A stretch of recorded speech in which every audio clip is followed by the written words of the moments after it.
it's been inspiring to see people who come from where you come from, grew up the way you did, and become ultra successful. And sometimes, you want to become successful, but it's as simple as maybe just identifying somebody who's doing what it is that you're doing in the space that you want to do it in, and just kind of mimic them. But here, it looks like he's doing a lot of videos, offering some advice, offering insight into what has been going on. So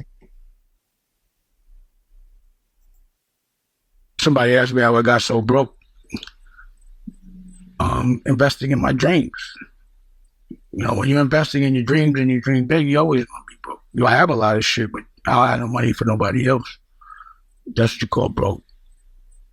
But that's what it is. But either way, I'm gonna get with y'all. Stay tuned. I'm curious to see how it all rolls out. As we all know, 1/3 of roc-a-fella Inc., which owns Reasonable Doubt, is for sale. And I've gotten a lot of calls, a lot of offers.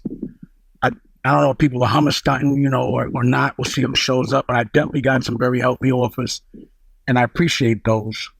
And, obviously, if someone's trying to hate on the price or trying to devalue it, it would be because they want to buy it, like a first right of refusal. So if you do want to buy 1/3 of roc-a-fella Inc., you are going to have to bring some bread. And anything over 10 million, I'm going to sweeten the pot. You get an original roc-a-fella chain from off my neck. So, I say, because I was the only one that gave out roc-a-fella chains when roc-a-fella really existed. If I don't give you the chain, it's not a legit roc-a-fella chain. You get one of these, this is legit. This is the old school one from off my neck.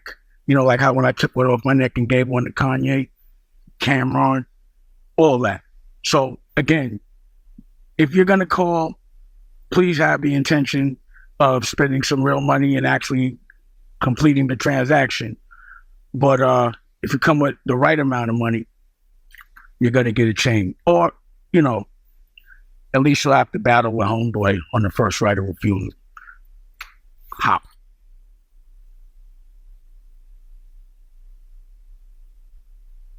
all right, so yeah, that was Dame Dash. In a video he posted to social media, it's been reposted several times, saying he'll give whoever bids over 10 million for his 1/3 of roc-a-fella in the Reasonable Doubt album, will get an official roc-a-fella chain off his neck. A lot of people, a lot of hip hop fans, very familiar with the roc-a-fella chain. It was a rite of passage for people who got signed to roc-a-fella. They always they didn't always hand them out, but when they did hand them out, it was in a very ceremonious way. It was sort of that way of putting the roc-a-fella stamp of approval on artists. If I'm not mistaken, I think there's like something special about the original chains that they used to give out. It might have had like, I think Dame's name or imprint on it, Dame and J or something on there. The ones that were given out later were slightly different, slightly modified, but this is going to be a huge piece. This is going to be a huge piece of hip hop memorabilia for somebody. It's kind of unfortunate that Dame's in this situation. It seems like, based off of research things that I've read, that he's being kind of forced to make this sale. I believe he's in debt or in arrears to either the government or a lawyer or entity, something like that, somewhere close to like 700 or 800 million. Which also, like, it's not confusing. I don't understand why or where a bid of 10 million would come from, be it that that's not what he's required to pay back. I don't know how that goes, if he would like get the balance, if like it sold for more than what it was that he's required to pay.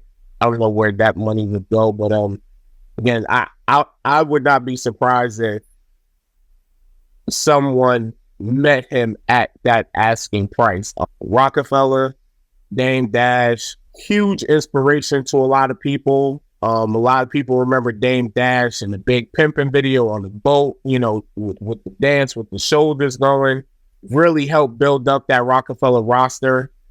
especially sort of like the late iterations of it. Got Cameron, signed Cameron to the Rock. That led off into and helped explode that whole Dipset movement, which is still ongoing to this day. Like, you can't go nowhere in New York, especially uptown, and not hear Dipset. Like, it's just crazy. So we're talking about a mogul who's influenced millions of people, millions of fans, several artists, of course, again, just sort of watching, appreciating, studying, being mentored by from afar.